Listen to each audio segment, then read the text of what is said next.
Hare Krishna, we're here with Akrura Das. I'm Mahatma Das. Today we're going to be talking about one of Akrura's favorite topics, which is self-sabotage. I think it's one of his favorite because he sees it often in his counseling work, how coaching. His coaching work, how devotees and his other clients often become their worst enemies. Is that true? Hare Krishna, everyone. Yes, that's true. Not only devotees, but people in general, they are really good at working against themselves. And I heard in one of your seminars that Srila Prabhupada said that we are our worst enemy, or we are the greatest obstacle to our spiritual advancement. So I can see it clearly how how people do different things to actually obstruct their progress. I actually wrote an article about it, and what precipitated that article was just my amazement with the fact that we can, in some sense, not care about ourselves or become almost like envious of ourselves. And that word is used, Prabhupada uses that, Shastra uses that when it said the soul is envious of his own self, or this Atmahana, the killer of the soul. And nobody can kill the soul, as we know, but still figuratively it's used, kind of like spiritual suicide. And I remember once Prabhupada gave the example, he said, if you go to a secluded place with a knife and go to slit your neck, nobody can stop you. And so he said in that it's similar what we do to our spiritual life. It's a kind of suicide. So I just wanted to, I wrote an article to bring attention to that reality and how in a sense, perverted that is. And I always saw sadhana as caring, like care for the soul, care for this. When we do the sadhana, we're actually caring for ourselves. And when we neglect our sadhana, it's almost as if we don't care. I don't care what happens to me. Oh, that's wonderful. Sadhana is caring for the soul. I've never heard that before. That's very nice. So it's stated, Nate vidu svarta gatim hi Vishnum, durashaya ye bahirartha manina, that people don't know what is their real self-interest. And their real self-interest is Vishnu, service to Vishnu, surrender to Vishnu. So if we act against our own self-interest, we act as our own enemy. And we develop habits that really, really harm us. So when I work with devotees in coaching, then I help them become aware of what they are doing practically on a daily basis, which is against themselves. So you're saying a lot of times they don't realize it? It becomes like unconscious competence. Like a habit developed along the way somehow that... Yeah. So why do you think that is? What are the causes? And I'm sure everybody isn't that way. Some people are probably the opposite. They're very concerned about themselves. A lot of times you'll see certain devotees very, very careful in executing their sadhana. They're very careful with what's happening to their bhakti lata creeper. Mostly, the more successful devotees you see, they're very, can I talk to you? No, you can't. I'm chanting japa. Talk to me later. I can't do this. I have to study now. They're very careful about maintaining their creepers. Whereas others seem a little haphazard about it or less caring. Have you come to any kind of conclusion as to why that might be? Well, I think that everyone is trying their best according to what they know. But the reason for habits of self-sabotage is the way we think. It comes from the mind, the way we think. Like, I think that I have to act in a certain way, and that because of certain rules or because of certain principles that I've learned, and usually it's misinterpretation of the philosophy. Can you give an example of that? Like, for example, I want to be humble, and then therefore I cannot preach, I cannot do any service or any significant service. I have to stay in the background. I don't use what God has given me because I'm humble. This is false humility. So in other words, you're saying that sometimes in the name of developing some aspect of Krishna consciousness, we're actually undermining our potential success and using that as, well, it could be a misunderstanding of the philosophy. Or on a more subtle level, it might be that we're afraid to do something, and that's like a good excuse, good rationale, so we don't feel bad about not doing as much as we should be doing or could be doing. Sometimes when we do feedback, when we ask for feedback, we say, what do you need to start doing? What do you need to stop doing, and what you can continue doing? What are you already doing well? So there is so many things that we have to stop doing, and some things we know that we should stop, but somehow we are not able to do this. So we need some inspiration. We need some kind of shedding light on how actually harmful this is, and to see that if I give up a certain habit of self-sabotage, then it will be very, very favorable to my spiritual life and to my overall happiness. So in other words, it sounds like what you're saying is that we have to recognize what are those habits within our life. Otherwise, we'll continue to engage in self-sabotage. We won't even realize it. It just becomes the normal way of thinking, normal way of behaving, and we either will be discouraged that we're not achieving everything we would want to achieve, either externally in our service or in our families or in our business, or internally in our spiritual advancement.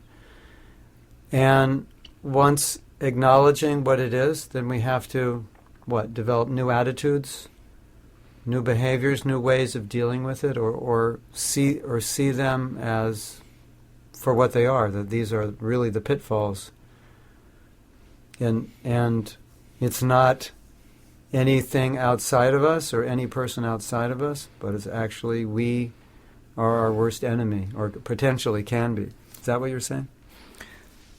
Yesterday I spoke with a devotee, and he's focusing on what he's lacking and what he's not doing well and things like that. I said, "What is there anything that you are doing well?" And he said, "Oh yeah, well, but I never think about it." He's doing so many good things, but he's focusing on what he is not doing well. And I mentioned before about... So you're saying that's a form of self-sabotage? Exactly, yes. Focusing on your deficiencies. Why you are focusing only on your deficiencies? You should also look into what you are doing well and then build up on it, and then it will be easier to overcome all the weaknesses. Do you think it's partially because as devotees we are trying to practice humility, and we don't want to look at ourselves and think, "Oh, I've done this, I'm so good. I don't want to celebrate my achievements because it's just going to foster my pride or my ego." So therefore we might have a tendency to focus on what we're not good at, thinking maybe that will keep me humble. But as you said, ultimately it works against you. Yeah. Well, yeah, this is like an initial intention that, okay, now I don't want to focus on what I have done for Krishna. But there is a verse in Ishopanishad where a devotee prays, "My dear Lord, please remember all sacrifices that I have done for you."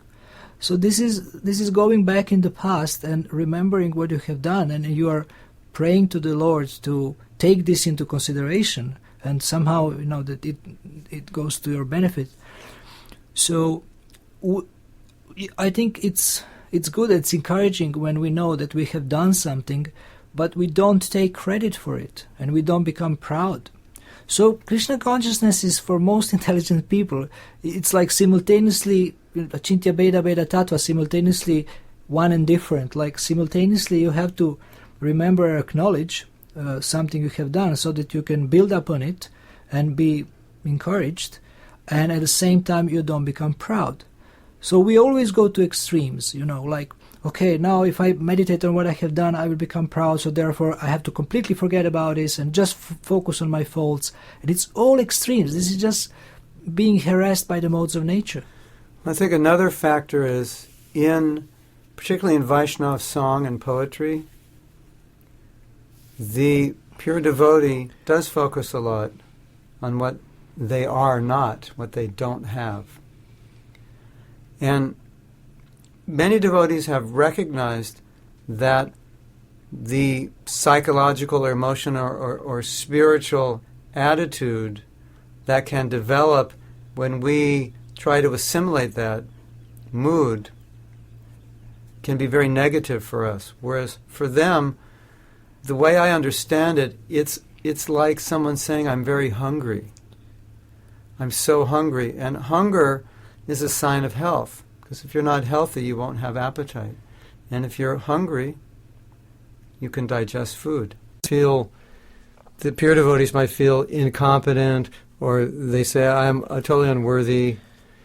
And it's because they're in this mood that Krishna does everything and I can do nothing. I mean, they fully realize that. So when we might say I'm unworthy, without that realization, it can be very negative. Where they're saying I'm not qualified, well, that means it's a positive statement. It really means they're saying Krishna's qualified. I'm not qualified. And another way of looking at it is saying I can be qualified for Krishna to work through me. So they're denigrating themselves, they're never thinking I can't do something, but they're thinking I can be an instrument. It's not my own power or intelligence, but Krishna can supply that. Whereas sometimes with the self-sabotage, we're thinking I'm so low that Krishna can't even use me. It's from what could be something positive if we understand our inadequacies or disqualifications, tends to work against us. So it can be a positive thing. It becomes like a very sophisticated Krishna conscious excuse that you have a very strong Krishna conscious reason why not to do something, why not to give class, why not to do some service or take risks for Krishna. So with Krishna's help, one can do anything. For a devotee, in the 5th canto purport, Srila Prabhupada says, for a devotee of the Supreme Personality of Godhead, everything is possible. And in another place he says, by the mercy of the Supreme Lord, everything is possible. So the one way how to change the way we think so that we can give up this sabotage is to understand that my goal is to become an instrument in Lord's hands. Then, through me, if He wants, He can do so many things. But not giving up, renouncing falsely, services and preaching and things like that. I was contemplating, just the other day, I was contemplating, how is it that Prabhupada was able to inspire us so much? I'm talking about in the early days, these young devotees. And I lived through those days. I was thinking, what atmosphere did he create to be able to do that? And one of the things that came to mind, which is so valuable in achieving any kind of success, materially or spiritually, is that there's someone behind you who believes in you more than you even believe in yourself. And in this particular case, someone behind you who believes in Krishna empowering you more than you believe that Krishna can do that. And Srila Prabhupada would say often, if you're sincere, Krishna will give you intelligence, how to do your particular service or whatever situation you're in, He'll give you intelligence. So that's a very powerful thing to connect with, especially for devotees who are in are somewhat, to one degree or another, in the mode of self-sabotage, to see how Prabhupada took people off the street, basically, and inspired them that they have so much talent and intelligence that Krishna will give them if they're sincere. So it's kind of like, for us in those days, it was kind of like the sky was the limit. We just felt like, well, if we have the intention, Krishna can do anything. Yeah, once you understand you are not a doer, then there is no limit to what you can achieve. because you give your best effort and you know that results depend on Krishna, and Krishna can empower you, he can give you intelligence, he can give you physical strength, and in this way you stop doing these things, stop sabotaging yourself. There is another way that we sabotage ourselves, is that we beat ourselves up when we do something. Like I used to do this regularly when I forget something. I go to London and then I forget my glasses, and without my glasses I can't look at the screen, I can't do my service, I can't read anything. And I was so angry at myself, and then for 2 hours I can't calm down. And I started catching myself doing this, and I continued forgetting things. Occasionally I forget things. But now, this agitation and this anger at yourself was reduced from 2 hours to 5 minutes or even less, because I just became more aware that this doesn't help me. Either I go back and get my glasses and be late, or I go to the temple and then try my best to look at the screen and do something with like big letters, big characters, and just don't harm myself and agitate myself, and also decrease my capacity to serve by doing this. And the other day we went to a program, and one devotee in the car started really getting angry at himself, saying, "Oh, I forgot this, we are late for the program, everything is wrong." And I said, "Well, now we are here, what's the use of doing this now to yourself? Nobody else blames you here, we are all kind of ready to be patient." Then another devotee came again with the same thing. She forgot something. But what's the very interesting thing that happened? I am teaching them, don't beat yourself up. Then in the evening, I was quite tired, so I forgot my jacket and the keys. And when I came to the temple, this devotee was giving me a lift, and I started, beating myself up. Then she started teaching me. She said, "Oh, but you are teaching us exactly not to do this." So I saw that there is advantage of teaching about these things, because then other people can teach you back. I heard a story. I think it was a psychology professor, and he had some kind of breakdown, and the kind of psychological or emotional breakdown he had was exactly a subject that he taught, but when he was having it, he had no idea what was happening to him. Wow. That becomes even more scary than just forgetting something and beating yourself up, is what's common within our organization, and I imagine any organization that has high spiritual principles that are difficult for us to follow, or sometimes difficult for us to follow. So Krishna has expectations, the Guru has expectations, we have expectations when we become devotees. And inevitably we fall short of those expectations. We don't become pure devotees overnight. It may take lifetimes. So that's a big way, or a big area in which we can just become frustrated with ourselves. And a lot of devotees tell me, because I teach forgiveness, they say, "Can you talk about forgiving yourself? Because I need to forgive myself." And in the Bible it talks about, if you don't forgive others, you won't be forgiven. You have to. They both go together. Forgiving others, forgiving sometimes you can't forgive others because you tend not to forgive yourself. Right. So, and it's true that there should be some form of guilt or remorse if we're not following our vows, or we're falling short of the ideals. But like what you're saying, at the same time, if we just look at it from a more practical point of view, we can see how it can be detrimental. It can be positive, because Prabhupada said remorse can cause you to rectify your situation. But he also said too much guilt is not good. So you can feel so guilty that it actually puts you in the mode of ignorance. And it creates inertia. Exactly. And so I think it's helpful for devotees to be more objective about their faults and say, okay, I have these faults. That's true, and I may have fallen short, but what's the best strategy at this point for dealing with them? Is it better for me to be a little more forgiving with myself, more patient with myself, and at the same time develop greater determination? Or is it going to be productive for me to beat myself up? It may be for some people. Maybe they beat themselves up and that helps them. But I think generally it has a detrimental effect. And then a person can lose enthusiasm, a tremendous amount of enthusiasm. A person could just feel like, well, I should just give up because I continually make the same mistakes. So I'm just useless.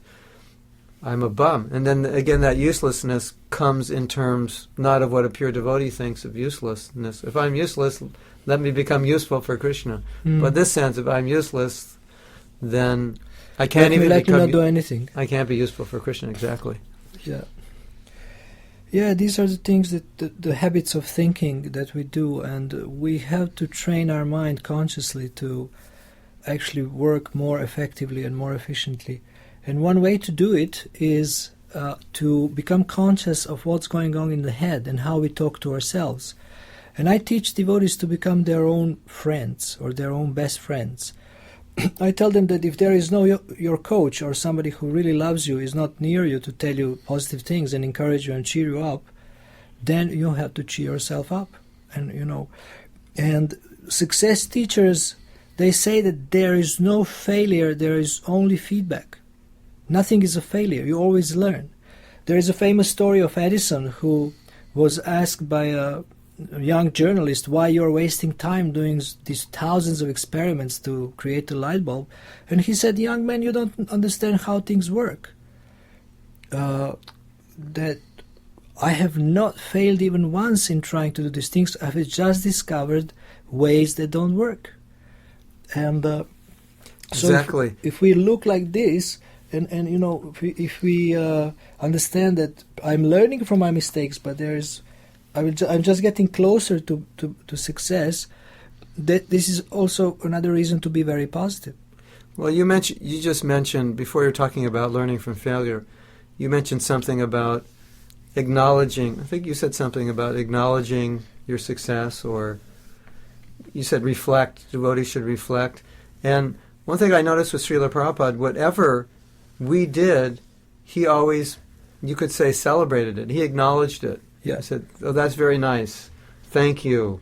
I'm very pleased that you've done that. So for us, it was almost like our whole life was just to have Prabhupada say, I'm pleased with what you've done. It was so important to us. That we did something. We opened a temple, we distributed a certain number of books, we did a festival or some college program or whatever it was. And we just wanted to hear him say, I'm pleased. That became what we live for. And I think reviewing that or seeing that, it's true that we often do things just because we want people to say, that was very good, I appreciated that. And like you're saying, you can actually do that to yourself. You can look back at what you've done and say, actually, what I did was good. It helped people, or it helped me, or it shows me that I have some talent in this area and I can explore it. In some way, be positive. Otherwise, you can look at the exact same thing and become totally negative. And again, okay, if you're a pure devotee, your negativity turns into something positive, a greater form of self-surrender. But for us, often it becomes Maya's subtle tool to discourage us. Exactly. Being disappointed with yourself and with others is a sheer waste of time. And I sometimes, ask people, who you are to be disappointed? Are you God?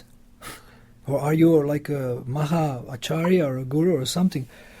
So disappointment is created by too much expectation, too many expectations. And I tell devotees that if you don't expect anything, everything will be a bonus and you will never be disappointed.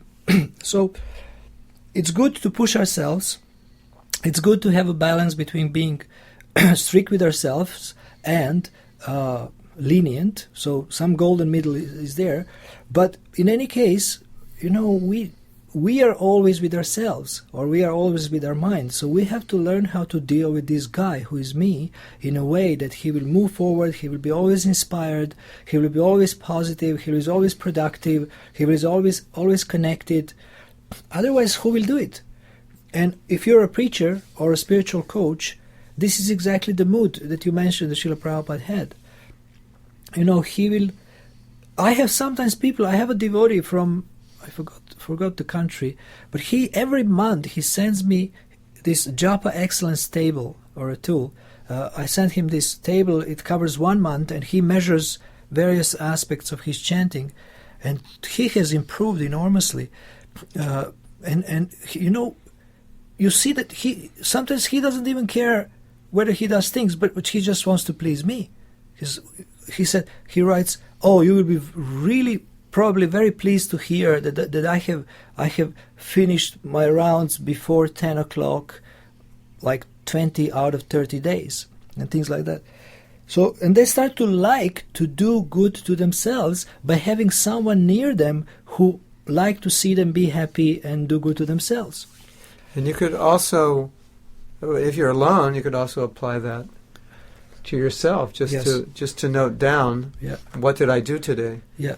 When you were talking, I was thinking about this point that we've discussed before, that when you're dealing with the mind as the friend or the enemy, and which is, as Prabhupada said, the basis of yoga, or the foundation of yoga, is controlling the mind. So, and Prabhupada does talk about how to make the mind the friend or the enemy. And one of the things that became obvious when you were speaking is where we put our focus. So we're looking at a situation and it's not the way we want it. And so you're saying, well, focus on improving it as opposed to focusing on how bad it is. Yeah, because as you focus on how bad it is, you just become depressed. Then I was thinking, you know, they have this saying, fake it until you make it. Yeah. And Prabhupada has told us, if you don't feel like dancing, dance, and then you'll feel like dancing. Or if you're not enthusiastic, act enthusiastically. In our seminar on forgiveness, one of the things that people come up against is, well, I'm not really a forgiving person. I'm not a Prahlad Maharaj. I'm not an Ambarish Maharaj. I'm not a Thakur Haridas. I just can't forgive people who are tormenting me or trying to kill me. What to speak of tormenting me? These great devotees were forgiving people who were killing them or attempting to kill them. And so we focus on, okay, that's understood, but we want to practice the principle. So a devotee may say, yeah, but my mind is this way, or it tends to be negative, or I tend to be discouraged or self-sabotaging. I tend to sabotage myself. So I would advise, practice being a positive person. Fake it, even if you're not a positive person. I found this it's amazing. It's like they say, the mind doesn't jive with reality. You can fake the mind out. So you could enter, let's say you're doing a service and it's very difficult for you and you don't look forward to it. So when it comes time to do it, you can actually just fake like you're looking forward to it. Great, I get to go out on book distribution today in the snow. I can't wait. This is so ecstatic. And you'll actually see it. It will defeat the negativity in your mind. Yeah. Yeah, well, the way we talk to ourselves is essential. And you can consciously influence how you talk to yourself. You can practice. You can speak things aloud, and like affirmations you can do. Or one of the top world success teachers said, actually the highest form of affirmation is a prayer. So we can use prayer more. Akrura has attained perfection by offering prayers, and we neglect the prayer. We can pray. Krishna, please help me be inspired whole day, be fired up, inspire other people. Everybody tends to get depressed in this material world, even devotees. So please keep me on a high peak mood, and let me not only have myself inspired, but also inspire so many people. Give them hope, like Mother Archana Siddhi is saying. Her main focus is giving people hope. Well, it's also in the prayer. The prayer can be in the present tense. Yes. That Krishna today, like Bhaktivinoda Thakur says, body, mind, family. So it's present. I'm offering this to you now. So prayer is not only supplication and asking for something, but prayer is also showing Krishna your intention. Krishna, today I offer you my mind. I offer you a positive mind that I will engage positively. And so I also taught a course on prayer, and I realized that is the greatest form of making an intention or determination, is to offer it as a prayer, because then it's not just you, now it's you and Krishna. So now you've told Krishna, exactly. You've made partners with Krishna, this is what I'm going to do today. And this is my intention of the way I want to be, the way I want to think, the way I want to live. And if you weren't successful that day, again, you can come and pray to Krishna, I offer you my mind. What does it mean to offer Krishna my mind? It means that my mind, Prabhupada wrote me a letter which actually scared me. And I questioned him. I said, because I was finding that I could expand my service at the cost of thinking of Krishna. There would be I felt a minimization of thinking of Krishna because I would get very busy. And there would be a lot on my mind in terms of that service. And therefore I would tend not to be absorbed in thinking of Krishna. So I questioned Prabhupada about that. What's more important? And Prabhupada, first, he didn't say that doing too much service was the cause of not thinking of Krishna. But the first thing he said is the whole point of everything is to become absorbed in thoughts of Krishna. And that scared me because I wasn't absorbed in thoughts of Krishna. The word absorbed means, the connotation is that's what we're always thinking of. So that can be an offering of the mind. Krishna, I pray to you, or I offer my mind to you to be absorbed in thinking of you, and that would include positive. I have a very practical tool from the Bhagavad Gita for developing a more positive mindset, positive thinking, or positive internal dialogue. That's the 15th verse of the 17th chapter, which describes the austerity of speech.